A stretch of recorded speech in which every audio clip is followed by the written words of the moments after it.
मोठ्या उद्योगपतींची विद्यापीठं नव्याने जन्माला या ठिकाणी घेऊन घालतायत। या सगळ्या आव्हानांचा सामना तुम्हाला आपल्याला या ठिकाणी करायचा आहे।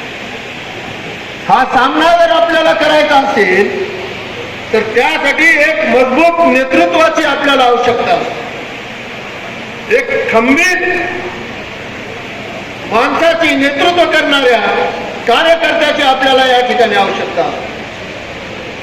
विवेक कोल्हे आणि सारा कोल्हे कुटुंबीय हे महाराष्ट्रातल्या अनेकांना मार्गदर्शन देणारं हे असलेलं हे कुटुंब हे आपला ठसा आणि आपला विचार या ठिकाणी राबवून घेत असताना नव्या धोरणांना या महाराष्ट्रामध्ये गती देण्याचं काम या कोल्हे कुटुंबाच्या सगळ्या लोकांनी वेगवेगळ्या पद्धतीने या ठिकाणी दिलेलं आहे। विवेक कोल्हे ज्या वेळेपासून कोपरगावला ते साखर कारखान्यामध्ये लक्ष घालतात, त्यांनी गणेश सहकारी साखर कारखान्यांमध्ये लक्ष घातलं, तिथं अख्खं आपलं पॅनल या ठिकाणी निवडून आणलं, नव्या विचाराची प्रेरणी केली, शिक्षण संस्थांमध्ये, त्यांच्या शाळांमध्ये, त्यांच्या नव्या इंजिनिअरिंग कॉलेजमध्ये, नवीन येत असलेल्या सगळ्या टेक्नॉलॉजीजमध्ये या ठिकाणी ते बदल या ठिकाणी घडवून आणतात। म्हणून अतिशय कमी वयामध्ये हा तरुण कार्यकर्ता या ठिकाणी लोकप्रिय झालेला आहे।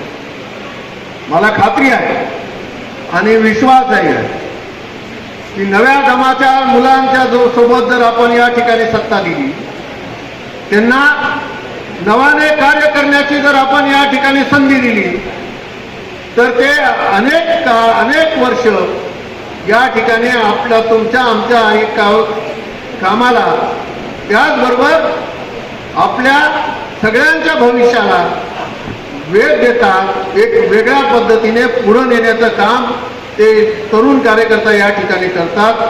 त्यातला एक कृतिशील असलेला कार्यकर्ता हा विवेक कोल्हे आहे।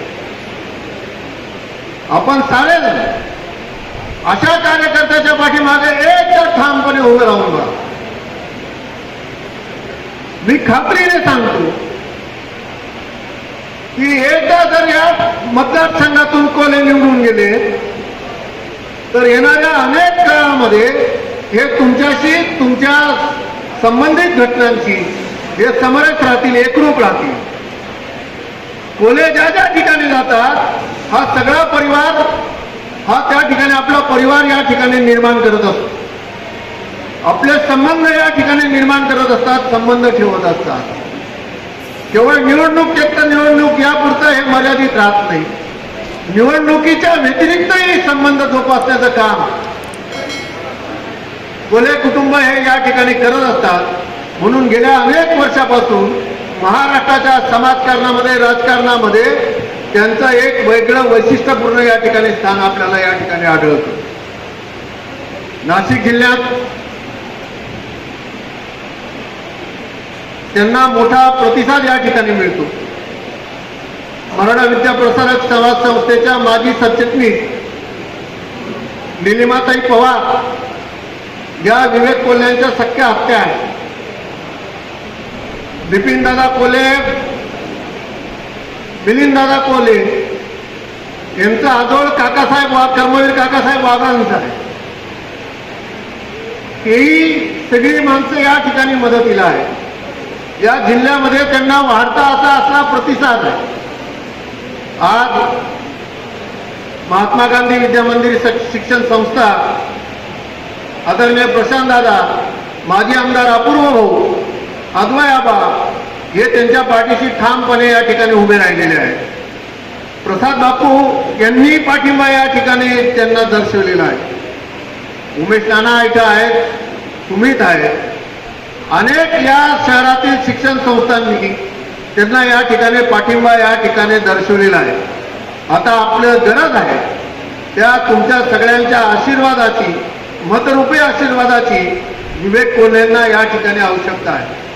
मला वाटतं, मला खात्री आहे की माझा हा गुरुजन वर्ग या तरुणाच्या पाठीमागं या ठिकाणी उभा राहील। आपला आवाज या ठिकाणी बुलंद करण्यासाठी, आपल्या समस्यांना या ठिकाणी मार्ग दाखवण्यासाठी नव्या बदलाच्या दिशेने घेऊन जाणारा या कार्यकर्त्याला येणाऱ्या 26 तारखेला आपण प्रथम पसंतीचं मत या ठिकाणी देऊन विधिमंडळात पाठवाल अशी अपेक्षा या प्रसंगी व्यक्त करतो. धन्यवाद. जय हिंद.